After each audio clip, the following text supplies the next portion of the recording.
জাতীয় নাগরিক পার্টির আহ্বায়ক নাহিদ ইসলাম বলেছেন, বৈষম্য বিরোধী অথবা সমন্বয়ক পরিচয়ের এখন কোনো অস্তিত্ব নেই।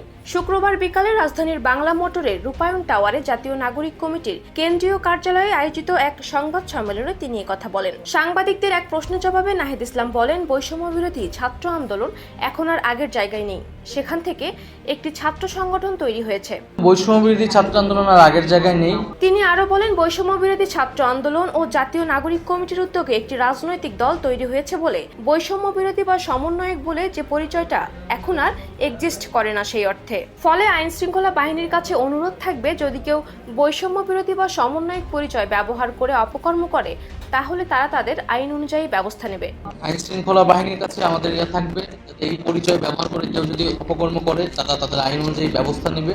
এদিকে বৈষম্য বিরোধী ছাত্র আন্দোলনের সম্মিলিত বেসরকারি বিশ্ববিদ্যালয়ের ফেসবুক পেজে এক পোস্টে বলা হয়েছে, আজ থেকে আর বৈষম্য বিরোধী বা সমন্বয়ক পরিচয় ব্যবহার করা যাবে না। বৈষম্য বিরোধী ছাত্র আন্দোলনের যে অর্গানোগ্রাম আছে সেইটা চাইলে বৈষম্য বিরোধী ছাত্র আন্দোলন স্বতন্ত্রভাবে রান করতে পারবে, কারণ বৈষম্য বিরোধী ছাত্র আন্দোলনের ব্যানার বিলুপ্ত করা হয়নি।